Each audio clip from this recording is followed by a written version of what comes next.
Welcome back to the Ancestral Findings podcast. Genealogy can feel like an adventurous journey through time, connecting us to individuals who lived many generations ago. When we set out to uncover our English ancestry, we're not just looking for names and dates on dusty documents. We're seeking real stories of people who shaped our families and, in some way, contributed to who we are today. This search can reveal the twists and turns our relatives experienced, whether they lived in rural villages dotted across rolling hills or bustling city streets teeming with industrial energy. Tracing English ancestry has a unique charm. Perhaps it's the centuries of rich history woven into every county or the site of old stone churches that carry the footprints of countless family events. Many find the process both exciting and challenging. Records might include nearly incomprehensible handwriting or archaic spelling that isn't used anymore. Nevertheless, these small mysteries are exactly what can make the search so thrilling. It feels like uncovering secrets hidden within old parchment and gradually piecing together the daily lives of those who came before us. Let's explore the key elements of finding your English roots. We'll look at essential historical records, talk about online resources, highlight valuable research strategies, and uncover the emotional significance of sharing your ancestral story with others. Along the way, I'll include anecdotes and tips that may help turn what might feel like a formal research project into an exciting mission. So please grab a cup of tea and let's embark on a quest into your past.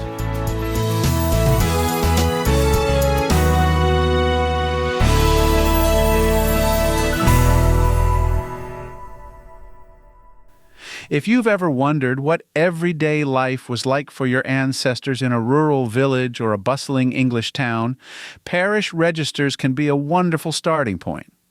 These records, often kept by local churches, contain entries of baptisms, marriages, and burials. Because the Church of England was once the official record keeper for many communities, you can locate essential details about your family's milestones in these books.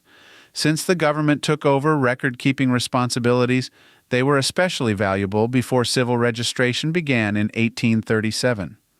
One reason parish registers feel so fascinating is their immediacy. Imagine sitting in a quiet church, flipping through pages that might have been penned centuries ago.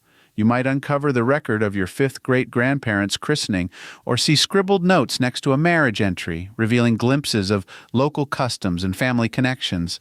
These entries might even include unusual tidbits, like a mention of a pauper's wedding or notes about local festivities around the holiday seasons. Whenever I track down a parish register for one of my ancestors' home parishes, I imagine the bells chiming as neighbors gathered for important life events, moments that held just as much excitement in the 18th or 19th century as they would for us today. Census records are snapshots of family life, providing a window into your relatives' households at specific times. In England, official censuses have occurred every decade since 1801. Although records from 1841 onward are more commonly used for detailed genealogical research. These documents typically include names, ages, occupations, and place of birth for each household member. From them, you can learn how family units changed over time, children being born, relatives moving in, and older members passing on. Imagine scanning a census from 1881 and spotting your great-great-grandfather listed as a coal miner or a dressmaker. This sort of detail can spark your imagination. What was it like to come home at the end of a long day spent in a dark tunnel, or to craft clothing for a lively Victorian community? It's remarkable how even these single-page entries can open up questions and curiosities. I once found an entry listing a relative as a scholar at 8 years old. It led me to consider how that relative's early education might have shaped the family's future prospects. In another census entry, one ancestor was 70 years old and still working, which made me think about the different expectations placed on individuals in another era. Probate records hold the key to discovering land transfers, inheritance details, and the distribution of family possessions. When a person passed away in England, their estate went through a legal procedure to settle debts, determine ownership of property, and distribute any remaining possessions to heirs. These documents can confirm relationships between family members, since they often list the names of children, spouses, or siblings. Sometimes you might even find an itemized inventory of the estate, complete with everything from livestock to household items. Examining these documents can bring to life the everyday circumstances of our ancestors, such as how much land they worked or the trades they practiced. If you locate a record showing that your ancestor bequeathed a spinning wheel to a daughter, that small detail suddenly becomes a touching piece of family heritage. You might wonder about the significance of that spinning wheel. Was it vital for earning a living, or a cherished possession passed down through several generations? In today's tech-driven world, research is far more convenient than it was for our grandparents. Instead of traveling to physical archives in England, we can browse countless documents online. Of course, nothing quite compares to experiencing the real historical sites, but modern tools can help us bridge vast distances and give us enormous amounts of information at our fingertips. Ancestry.com, findmypast.com, and familysearch.org. These major online platforms are powerhouses for accessing English records. They offer access to census data, parish registers, military records, and much more. While subscription fees may apply for some sites, they can be invaluable when you're systematically assembling your family tree. Each site has its own nuances. For instance, findmypast.com may have certain exclusive English collections, whereas Ancestry.com might have a broader global focus. FamilySearch.org, run by the Church of Jesus Christ of Latter-day Saints, is free to use and can be quite extensive, although indexing may differ from site to site. When using these platforms, organization is your best friend. Create a personal account and start building your family tree, adding records and attaching documents to individuals. This helps you see patterns over time and quickly refer back to sources without misplacing anything. One tip I've found incredibly helpful is to keep both a digital log, like an Excel spreadsheet, and a physical notebook, so that I can jot down anything that stands out or merits a follow-up search. Though subscription-based sites are very handy, don't overlook free databases and community-driven projects. The National Archives in England has a substantial online presence, offering guides and direct access to certain digitized collections. If you're searching for specific documents, such as military records, wills, or government archives, this can be a treasure trove of official paperwork. County-level archives and historical societies are another excellent resource.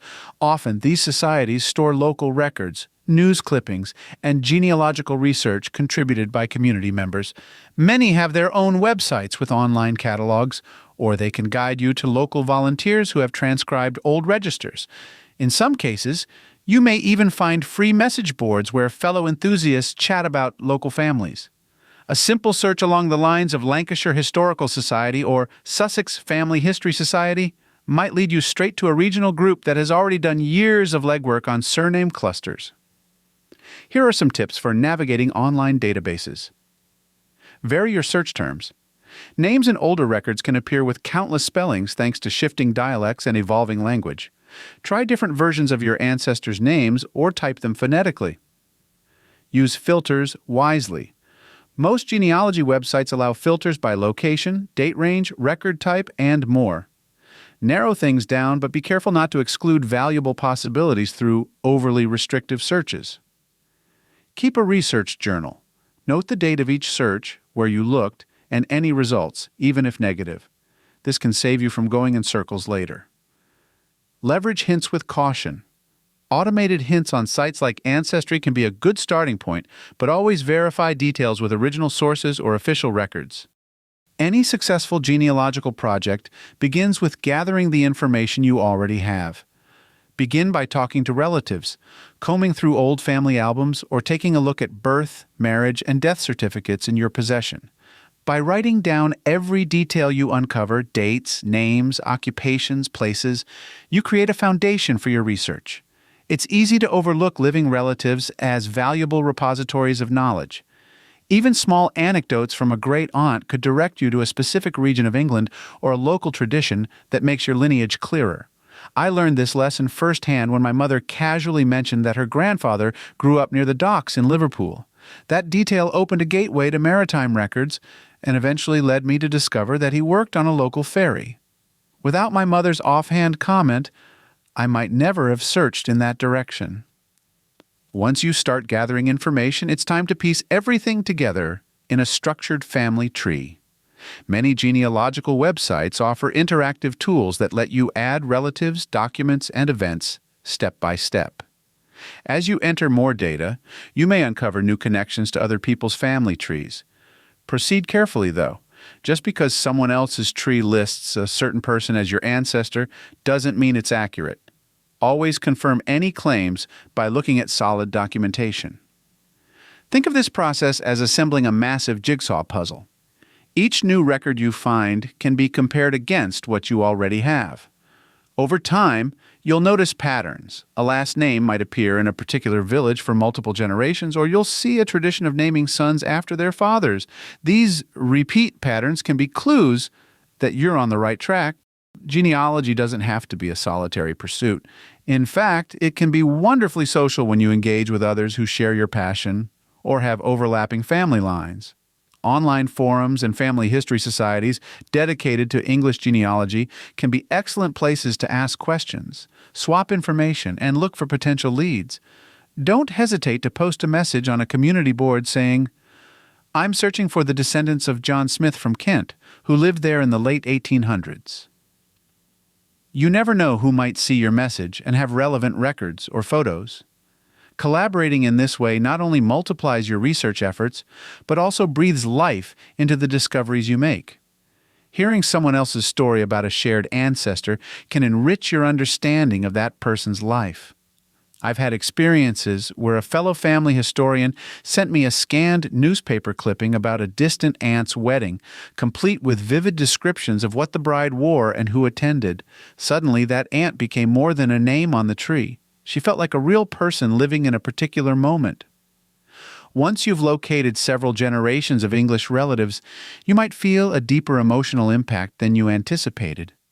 Recognizing that your ancestors walked the cobbled streets of London or harvested grain in a county parish adds new depth to your family identity. Piecing together their stories can help you appreciate their hopes and struggles. For instance, discovering that an ancestor overcame hardship to provide for future generations can inspire you to view your present circumstances in a different light. As an example, I learned that one of my own ancestors left a small farm in Somerset to seek work in a nearby town when agricultural jobs were dwindling. It was incredibly moving to discover that his decision likely paved the way for subsequent generations to find better opportunities. That knowledge brought a sense of gratitude and admiration for the resilience in my family line. Exploring your English roots can also deepen your appreciation for the broader tapestry of history. By learning about events that affected your ancestors, like periods of economic change, migrations prompted by the Industrial Revolution, or large-scale social shifts, you begin to see these moments not just as historical facts, but as catalysts that shaped your own heritage. If you ever have the chance to travel to England, visiting the actual places where your ancestors once lived can be a touching experience. Strolling through a small village street they might have walked, or stepping inside a church where they were married, can give you a powerful sense of connection. It's one thing to read about these places in old documents, but quite another to stand there and feel the atmosphere, imagining the laughter and conversations that took place long ago. Tracing your English ancestry can be a truly enriching journey that merges research, personal stories, and a broader appreciation for history.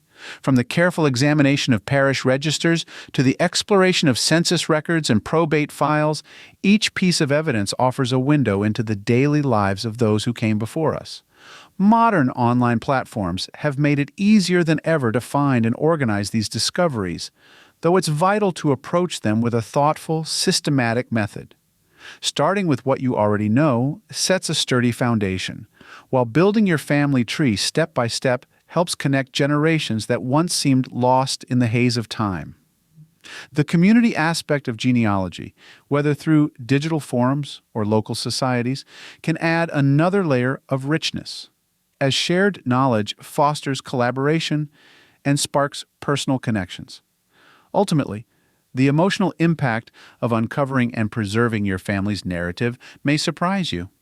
Learning about your ancestors' occupations, their migrations, or even their small day-to-day struggles can evoke a profound sense of identity and gratitude. This pursuit isn't just about collecting documents, it's about revisiting an unfolding story that starts hundreds of years ago in an English parish and continues through you and your loved ones. Whether you're just beginning or have already discovered significant details, there's always more to find, another path to follow, another intriguing clue to chase. And while the records themselves might be stored in various archives or websites, the real treasure lies in the feelings of connection and belonging that bloom when you uncover who your family was and how they lived. As you continue your research, remember to enjoy the quest. Be patient with the process, celebrate each small victory, and share what you discover. You might inspire someone else to begin their own genealogical journey. And before you know it, you'll have built a community of curious minds and open hearts, all tracing their history back to those quietly recorded English roots. Thanks for spending time with me on the Ancestral Findings podcast. I always enjoy sharing these stories, tips, and discoveries with you. If you haven't already, head over to ancestralfindings.com, where you can download a free genealogy ebook, request a free lookup, and of course enter to win the next book giveaway. It's been an incredible journey together since 1995, and your support through these past 29 years means more to me than words can express. I'm so grateful for this wonderful community of genealogy enthusiasts who continue to inspire me every day. Keep up the great work on your family history research, and may your next find be as exciting as your first. Thank you again for being part of this journey, and as always, happy searching.